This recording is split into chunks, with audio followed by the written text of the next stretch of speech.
बिस्मिल्लाहिर्रहमानिर्रहीम। मोहतरम प्रिंसिपल साहब, क़ाबिल एहतराम उस्ताद साहिबान, मोज़िज़ मेहमाननि ऐं मुंहिंजनि प्यारनि साथियुनि खे अस्सलाम अलैकुम। अस्सलाम अलैकुम।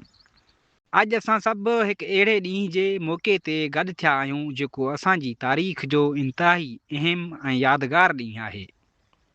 अॼु 14 अगस्त आहे, उहो ॾींहुं जॾहिं 1947 ईस्वी में पाकिस्तान दुनिया जे नक्शे ते हिकु आज़ादु मुल्क जी हैसियत सां वजूद में आयो। हीउ ॾींहुं असां लाइ सिर्फ़ु ख़ुशी ऐं जश्न जो ॾींहुं नाहे, पर हीउ ॾींहुं उन्हनि लखनि क़ुर्बानीनि खे यादि करण जो ॾींहुं बि आहे जेके असांजे बुज़ुर्गनि हिकु आज़ादु वतन हासिलु करण लाइ ॾिनियूं।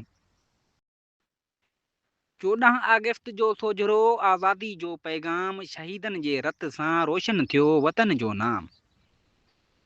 14 अगस्त जो सोझिरो आज़ादी जो पैगाम शहीदनि जे रत सां रोशन थियो वतन जो नाम। अचो त अहद करियूं सिंध ऐं पाकिस्तान सां, महिनत अमुन ऐं एकता बणिजे पंहिंजो मक़ाम, ऐं एकता बणिजे पंहिंजो मक़ाम। मोज़िज़ हाज़रीन, जॾहिं असां अॼु आज़ादी सां पंहिंजे वतन जी सरज़मीन ते बीठा आहियूं, पंहिंजी ज़बान ॻाल्हाए रहिया आहियूं, पंहिंजे मज़हब ऐं सक़ाफ़त मुताबिक़ ज़िंदगी गुज़ारे रहिया आहियूं, ऐं पंहिंजी मर्ज़ी सां पंहिंजे मुस्तक़बिल जा ख़्वाब ॾिसी रहिया आहियूं, तॾहिं असांखे इहो ज़रूरु सोचणु घुरिजे त हीअ आज़ादी असांखे आसानी सां हासिलु न थी हुई।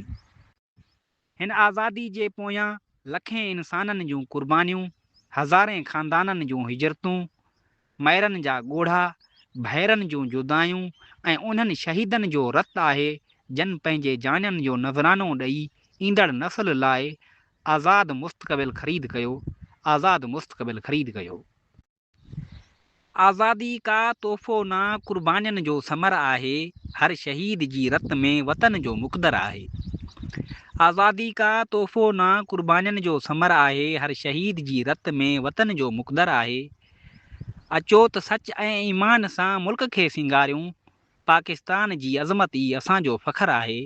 पाकिस्तान जी अज़मत ई असांजो फ़ख़्रु आहे। पाकिस्तान कंहिं हिकु ॾींहुं जी महिनत जो नतीजो न हो, उन जे पोयां हिकु डिघी जदोजहद, हिकु अज़ीम ख़्वाब ऐं हिकु मज़बूत इरादो हो।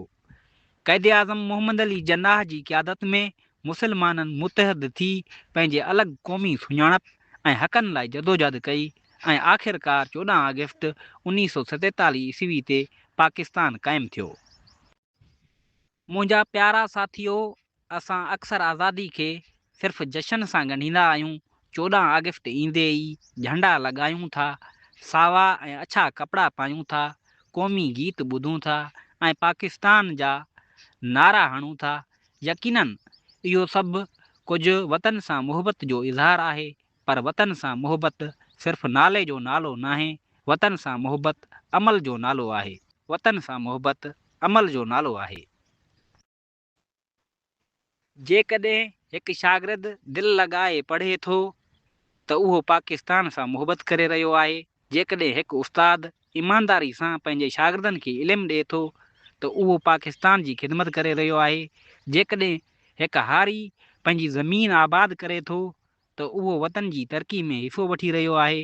जेकॾहिं हिकु सिपाही सरहद ते पंहिंजी जान ख़तरे में विझी मुल्क जी हिफ़ाज़त करे थो त उहो वतन सां मुहबत जी सभ खां वॾी क़ुर्बानी आहे।